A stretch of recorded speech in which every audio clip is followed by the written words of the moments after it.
voisins, c'est à la fois des gens et un lieu. En fait, c'est le nom du projet qu'on mène ici sur le site. On est sur l'hôpital Saint-Vincent-de-Paul, donc qui est un hôpital dans le 14e arrondissement, dans Paris.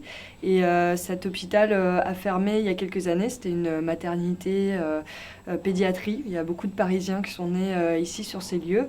Et dans quelques années, ça va devenir un futur écoquartier avec des logements et une école. Donc l'idée des grands voisins, c'est de pouvoir utiliser les locaux sur cette période temporaire et de pouvoir en faire un usage qui serve au plus grand nombre.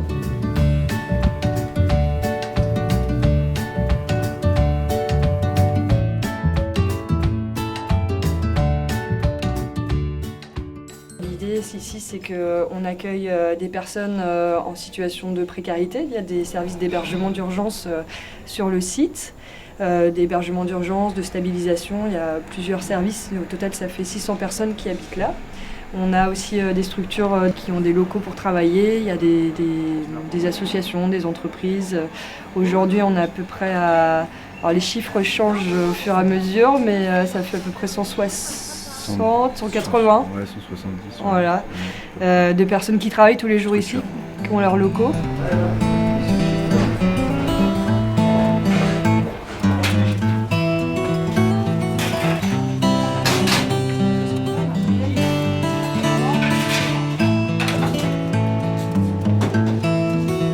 Est-ce que tu crains le froid, Nermi?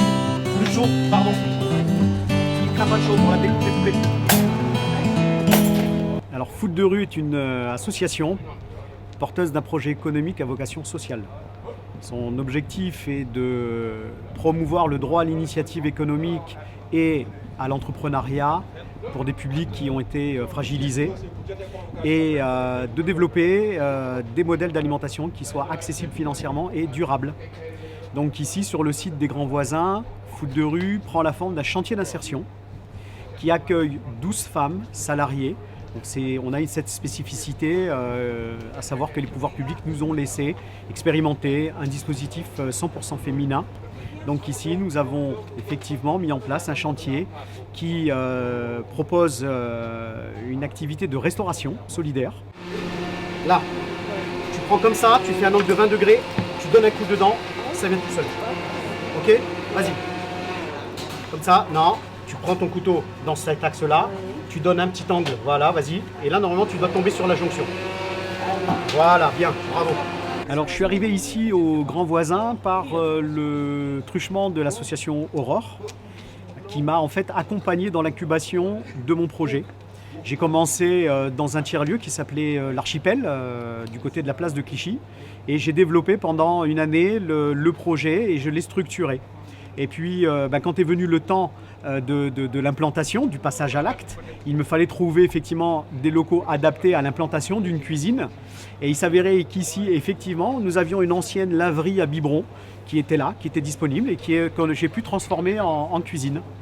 Et comme la commande qui m'avait été fixée par Aurore était également d'amener une offre complémentaire en matière de restauration qui soit accessible au plus grand nombre, eh bien, nous avons décidé de créer ce comptoir de restauration pour mettre en place le support technique, le plateau technique, comme on dit dans notre jargon, du chantier d'insertion. Allez, il faut qu'on envoie au chaud dans 15 minutes.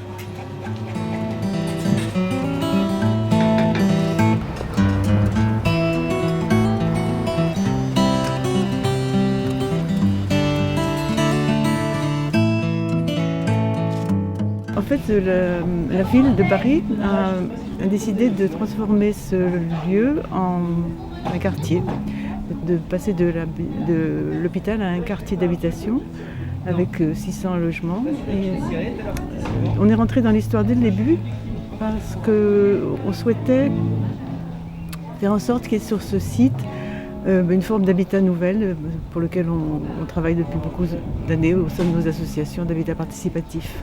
La mairie nous a lancé sur cette idée de coopérative d'habitants, donc on a créé une association, COP-SVP, pour pouvoir promouvoir au sein de cet écoquartier une coopérative d'habitants.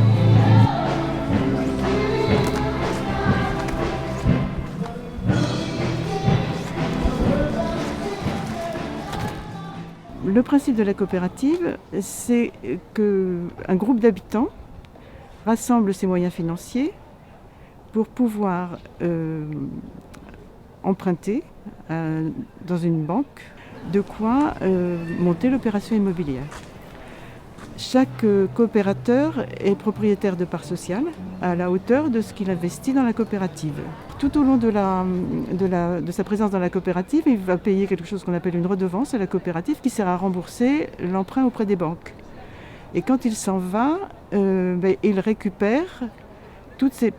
va pouvoir récupérer toutes ses parts sociales. C'est en fait une manière d'habiter tout en capitalisant finalement l'espèce de loyer que représente cette redevance qu'on verse à la coopérative.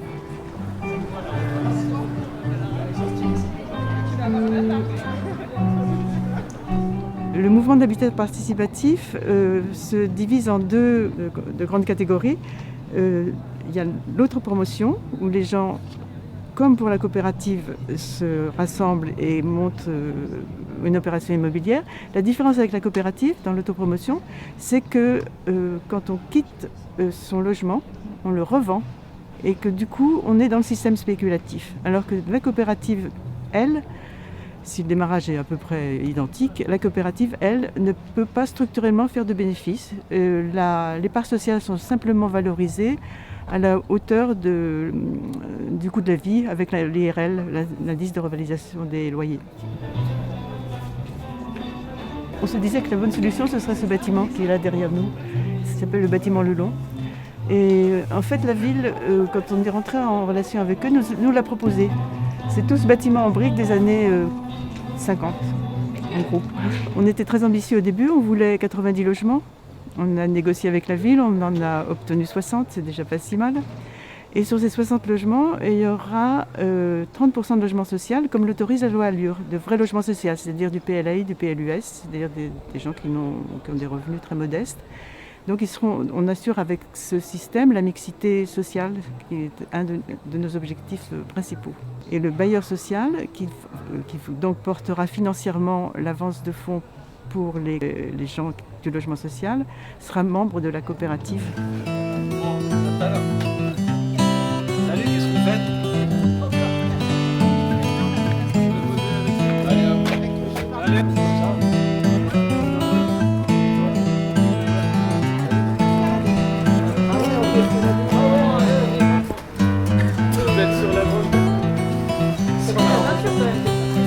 Bon, je repose là-bas, j'y vais.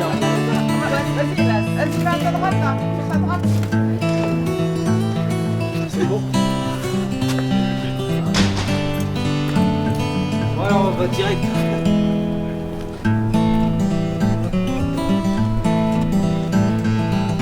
Wow.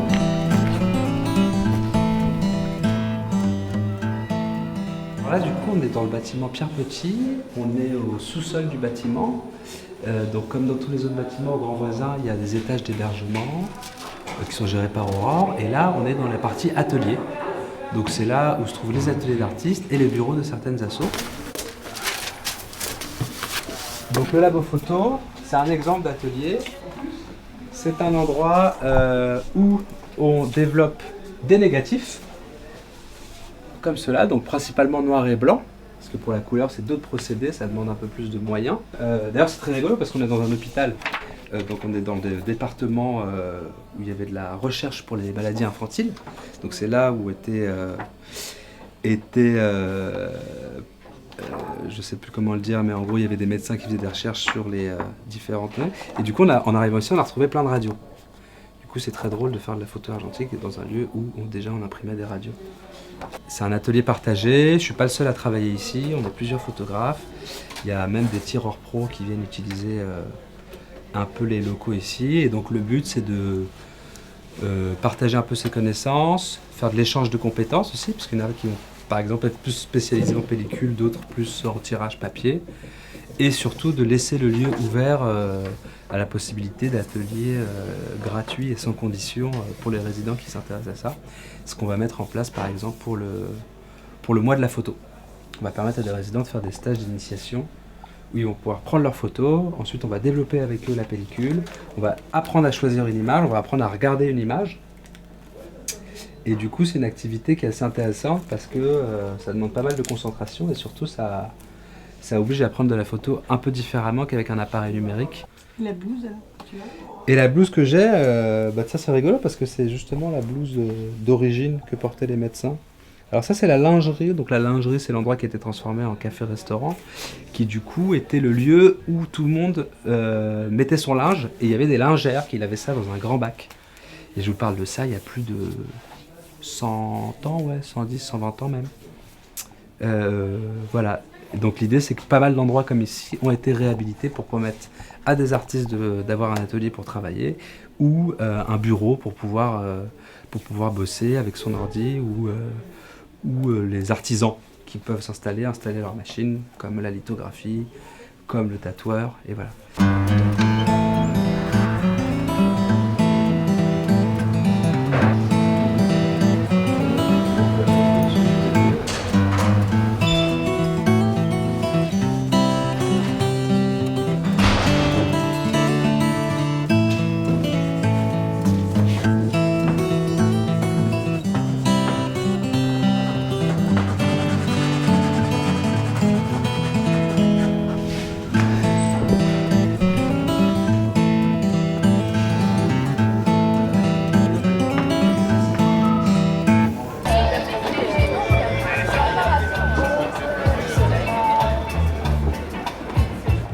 Et puis on a tout le public, les habitants du quartier, des personnes qui viennent en visite pour découvrir les lieux. Et donc les grands voisins, c'est le mélange de toutes ces personnes-là sur le lieu sur lequel on est aujourd'hui.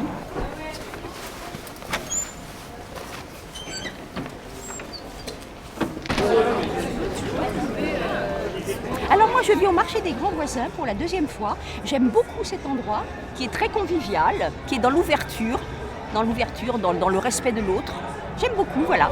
Donc je suis venue avec ma sœur acheter mes fruits notamment. Il y a un petit marché de fruits et légumes bio qui est très bien et pas cher, donc je vais me régaler. Des bonnes petites choses à déguster, c'est très sympathique. En fait, c'est la lingerie, donc là, au Pustagne. Elle est intéressante la lingerie aussi. Pardon, désolée. Moi, j'habite en Ile-de-France, en banlieue parisienne. Je mets une petite heure pour venir jusqu'ici. Je trouve que c'est un milieu qui est assez vivant. C'est un endroit qui est assez vivant, avec... on sent que les gens sont assez ouverts, ont envie de se rencontrer, d'échanger. Et du coup, c'est aussi dans cet échange-là qu'il y a des idées qui naissent un peu et des idées de projets. Et ici, il y en a beaucoup. Vivre dans une grande ville, c'est assez difficile de se rencontrer. S'il se passe des choses, on me propose des activités, il y a des endroits pour manger, etc. Et du coup, ça attire les gens et ça permet que les gens se rencontrent de nouveau.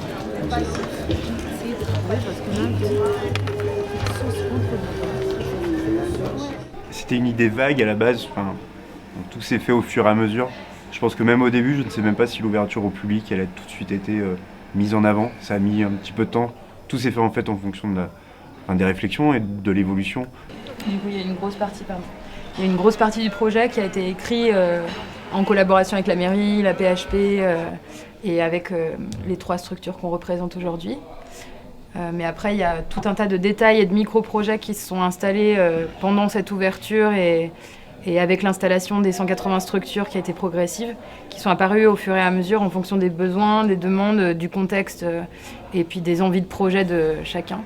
Donc c'est un mélange entre quelque chose qui a été dessiné et écrit un peu avant et quelque chose qui était suffisamment ouvert pour que d'autres puissent s'y impliquer de plein de manières différentes. Il y en a qui sortent, non? Pas encore.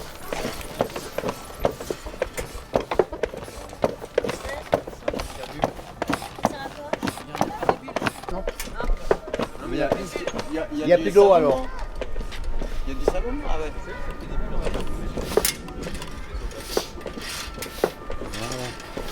Ah ouais, il y en a. Bah oui, ça peut. Ça bouge pas. Bah oui. Ça bouge pas, il n'y a plus d'eau. Il n'y a plus d'eau, il n'y a plus d'eau. Ça monte. Là maintenant, ça fait 5 ans que je suis là. Alors je fais ça pour moi. 5 ans. Vous habitez ici depuis 5 ans? Depuis 5 ans, oui. D'accord. Voilà. Et vous fabriquez ça? Je fabrique ça Il y a un autre aussi là, ça c'est pour, comment on l'appelle, Alzheimer, bon, pas bon. Alors, celui-là, il lui manque un bras. Avant j'avais mis, je l'avais mis là-bas. Je l'avais mis là, mais c'est moi qui l'ai mis là. Voilà. Et donc celui-là, vous avez fabriqué vous aussi? Ça c'est moi qui l'a peint, mais au bout de 3 ans, 4 ans même. Celui-là et celui-là, voilà. Ça j'avais mis un machin, mais le jour même, c'était parti. Au final, donc, il y a nos 3 associations qui sont pilotes et qui gérons le projet. Donc, Yes We Camp Aurore Plateau Urbain. Et aussi, c'est un projet qui est très participatif avec toutes les personnes qui travaillent ou qui habitent ici sur le site. Donc, l'idée, c'est par exemple pour les associations, les entreprises qui ont des locaux ici, le fait qu'elles viennent ici, c'était aussi avec des critères de participation au projet. Donc, chaque structure est incitée à participer à la vie collective du lieu.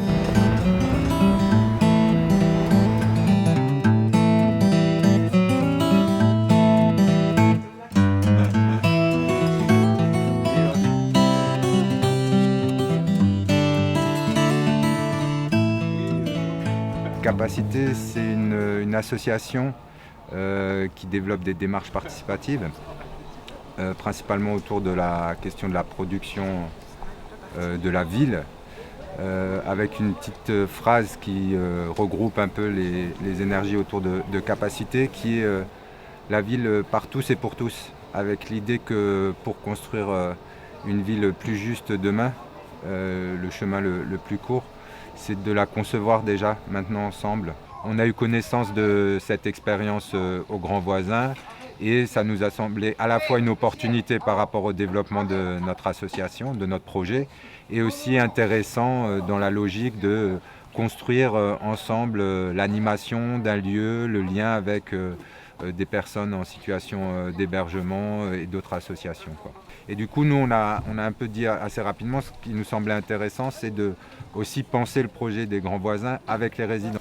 Mais 17h, peut-être je vais aller regarder au foyer. Et tu viens avec nous, non? Non, au foyer, là. Tu rentres au foyer. Non, mais ça? Non. Le Grand Voisin, là. Ils n'ont pas dit. Si. Ah ouais? Ils ont dit ça? Il y a un match Je vais aller regarder là-bas. Quand c'est pas vrai? On habite dans le site ici. Et voilà, on a fait avec les Grands Voisins. Ça te protège? Des projets, ceux-là, tu vois. Les projets, tu vois, peut-être on va vers un grand cuisine ici, participer avec les voisins, avec les gens qui habitent ici, tu sais. Comme ça, chacun il prend 2 jours, tu vois, et chacun ses spécialités.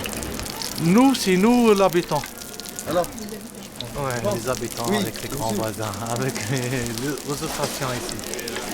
Tu vois, ouais, nous on a, oui, on habite ici, mais nous on a des, tu vois, on a des assistants sociaux et tout. Ça veut dire on a fait des demandes pour venir ici, tu sais, pour trouver des logements et tout. Je trouve ça très bien pour moi.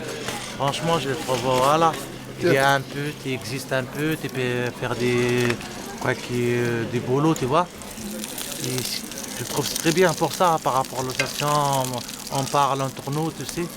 Il y a plein de gens qui sont le moyen, et c'est pas que les moyens, sont les talents aussi, tu sais. Les talents. La talent. Talent, ça veut dire que tu as le talent, non? Les talents. Les talents, un talent, ouais. Les services d'hébergement sur le site, il y a plusieurs caractéristiques. Il y a un service d'hébergement par exemple pour jeunes qui s'appelle Albert Ier. Donc c'est des jeunes dans une démarche d'insertion jusqu'à 30 ans. On a des services d'hébergement d'urgence. Donc là, l'hébergement d'urgence, c'est vraiment la première mise à l'abri des personnes qui viennent de la rue. On a un autre service qui s'appelle Pierre Petit, qui héberge plutôt des personnes un peu plus âgées. Et il y a le service d'hébergement Cœur de Femmes. Donc là, c'est un service qui s'adresse plutôt à des femmes qui sont très proches de l'autonomie. La plupart sont en situation de travailler. Et là, sur le site, il y a à peu près 30 personnes qui sont hébergées. Et elles sont dans des colocations.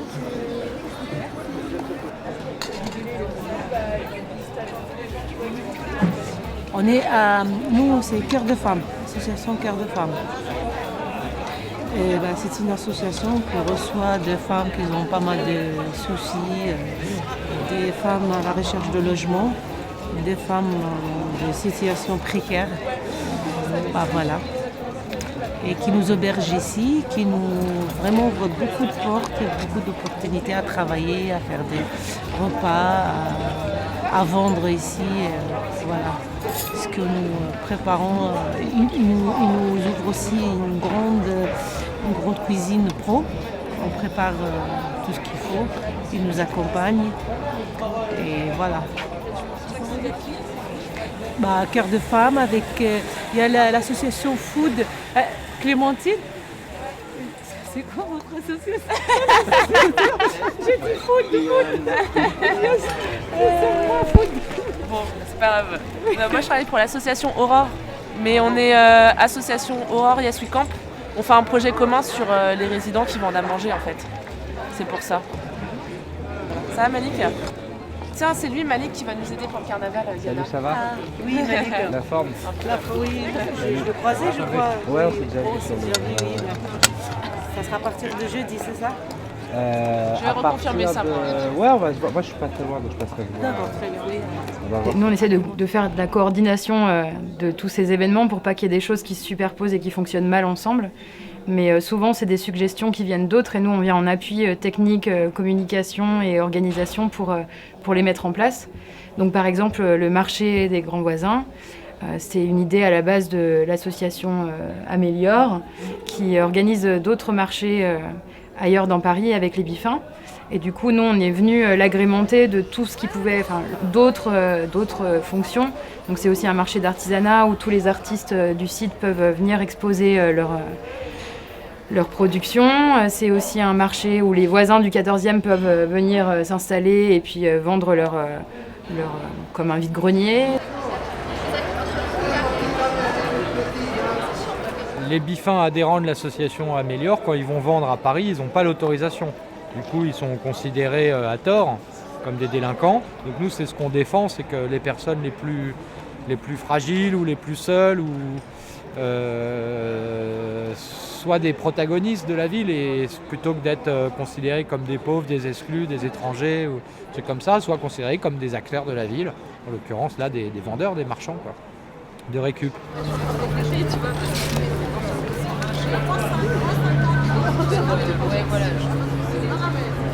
Voilà, donc Améliore, il a fait venir les Bifins, c'est génial. Et puis c'est aussi maintenant le support pour plein d'autres personnes de se greffer à ça. Et puis, du coup, il y a plus d'attractivité et ça renforce aussi la cohésion des personnes qui travaillent sur le site. Il y a souvent un point commun dans les activités ou les projets qui sont menés sur le site, c'est que c'est des activités qui permettent la rencontre entre les personnes. Ce qui ressort le plus souvent dans ce qu'on croise comme démarche et ce qu'on fait nous au quotidien dans les différents projets qu'on accompagne, une des demandes, pour moi le truc qui revient le plus, c'est des lieux de rencontre. Juste, voilà, ça. Donc on peut avoir des images de gens qui veulent rester, protéger leur plate-bande, avoir moins de bruit, qui se plaindraient des nuisances, qui auraient besoin, et du travail évidemment aussi, voilà. Mais le truc principal, c'est des lieux de rencontre, que ce soit à l'extérieur, ou des maisons de quartier, ou des lieux intergénérationnels, ou des locales jeunes, ou tout ce qu'on veut, ou des parcs, quel que soit l'aspect, dans tous les cas, il y a la substance lieu de rencontre, quoi.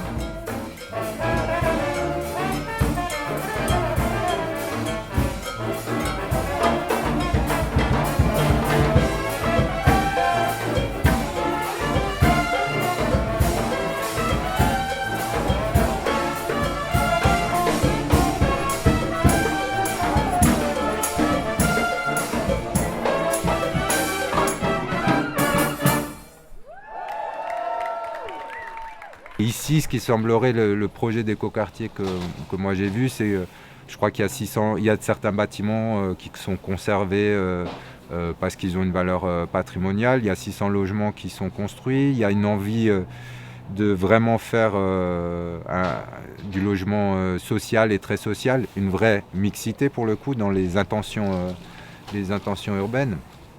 Mais moi je trouve que l'écoquartier, il existe déjà. Il est là. En ce moment, c'est ça. Là, on est dans un écoquartier. Demain, on ne sait pas ce qu'il y aura. Il y aura une production de la ville. Est-ce que ça fera sens? J'en sais rien, quoi. Moi, ce qui me dérange ici, c'est un peu le manque de continuité, quoi. Où à un moment, on dit, bon, bah, super, vous avez fait des choses, vous partez, quoi. C'est un peu... les précaires peuvent créer de la valeur, parce qu'il y a de la valeur ici qui est créée de façon incroyable, quoi. Enfin, quand je dis les précaires, donc il y a des gens qui sont en situation d'hébergement, qui est une situation quand même précaire par rapport au logement. Hein. C'est pas leur logement, c'est leur domicile légal. C'est un point, c'est tout. Hein. C'est eux qui ont rendu possible cet espace. Enfin, je veux dire, c'est super, hein, tous les autres acteurs, mais si les résidents n'étaient pas installés ici, il n'y aurait pas de grands voisins, en gros. Parce que Aurore n'aurait pas pris le site, et après Aurore a monté le projet, mais eux, ils sont un peu à l'origine, finalement. Enfin, c'est mon point de vue.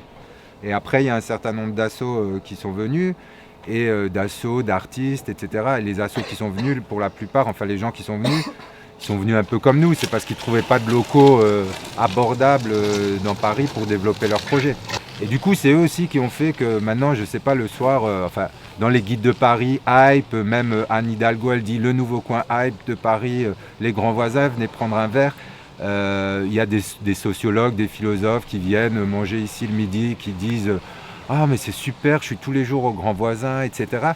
Donc mine de rien, et avec tout le travail de Yes We Camp sur la programmation, sur les lieux, l'animation, mais il y a une valeur incroyable qui a été créée ici. Peut-être pas financière, mais d'usage, d'envie. Pour moi, c'est un espace de liberté dans Paris et de créativité. Ok, et ben, tout ça, c'est parti de personnes qui sont dans des situations compliquées et qu'on va remettre dans des situations compliquées. Il faut faire attention, je pense, à ne pas produire une ville où voilà, des gens fragiles vont créer de la valeur mais ne vont pas en bénéficier. Il y a une valeur économique, clairement, mais moi ici, ce que je trouve, c'est une valeur plutôt vue un peu par Patrick Vivray, Réinventons les richesses. C'est que peut-être que la valeur ici, il faut moins la mesurer en termes économiques, qu'en termes de relations, qu'en termes de bien-être, qu'en termes de créativité. Donc moi, quand je dis qu'ici, il y a de la valeur qui est créée, c'est toute cette approche de ce qui fait que ça soit un lieu agréable, que ça soit un lieu où les gens ont envie de venir, que ça soit un lieu où on croise d'autres personnes, où des résidents ont créé des liens avec d'autres personnes. C'est assez extraordinaire quand même, quoi. Voilà. Et après, ça donne du sens aussi, au-delà de ça, je ne sais pas si ça rentre dans la même catégorie de valeur, mais ça donne du sens à ce que peut être l'espace public aussi.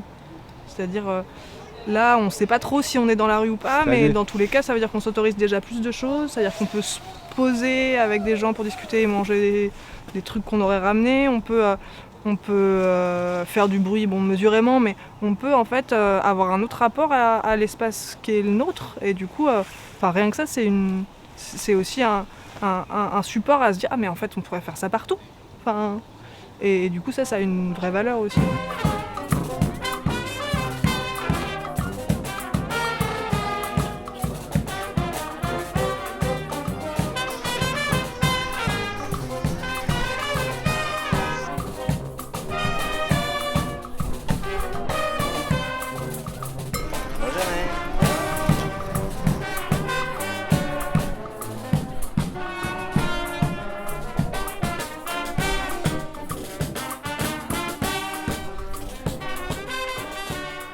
Je crois aussi qu'on a créé une bulle. Ce village, en fait, quelque part, il est déjà géographiquement cloisonné. On a des couvents de part et d'autre. Et du coup, on a beaucoup de gens du coup, qui, quelque part, même s'il y a une grande variété, une grande mixité, mais c'est toujours un peu des gens qui sont bienveillants. Et donc, quelque part, c'est pas représentatif, je pense pas, malheureusement, actuellement, en fait, de l'atmosphère générale.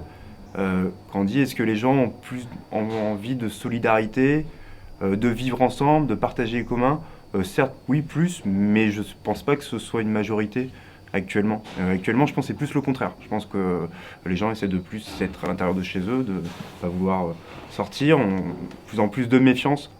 Enfin, c'est un peu un exemple en fait, de ce qu'on voudrait, un peu du vivre ensemble, et puis il est tellement imparfait, donc c'est ça qui est rigolo. Et je pense que là, on dit souvent qu'on n'a pas envie de se mettre... on est apolitique, on n'est pas apolitique, on n'a pas d'étiquette politique, mais forcément qu'on a un discours, on a un message à vouloir faire passer. Et moi, je suis assez satisfait de se dire, il est véhiculé parce que ce message, ça suscite de l'envie. Tout le monde est questionné aujourd'hui par ce qu'est les grands voisins, ce bout de territoire en plein cœur de Paris. Là-dessus, c'est déjà une petite victoire. Alors, je ne sais pas si c'est un exemple, je ne sais pas si c'est comme ça qu'il faudrait toujours faire, je ne sais pas si c'est ça la ville de demain.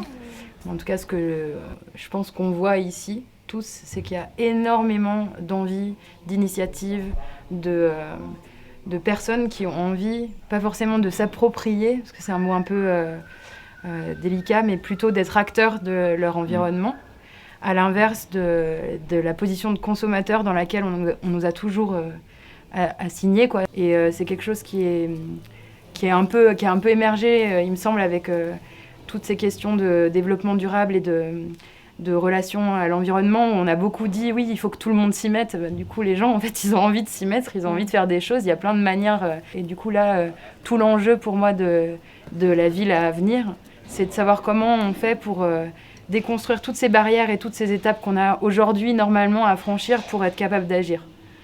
Et du coup, c'est un peu ce qu'on a essayé de faire ici, en raccourcissant les délais, en raccourcissant les possibilités de trouver les interlocuteurs, en mettant les process au minimum de ce qu'il y a besoin d'avoir quand on gère les choses au quotidien. Mais enfin voilà.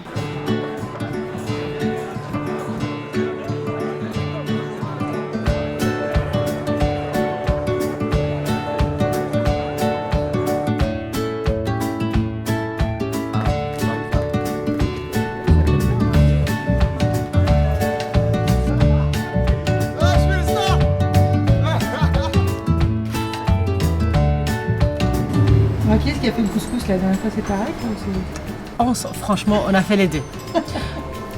On a fait les deux. Mais c'est moi qui gère l'argent. Oui, et j'insiste.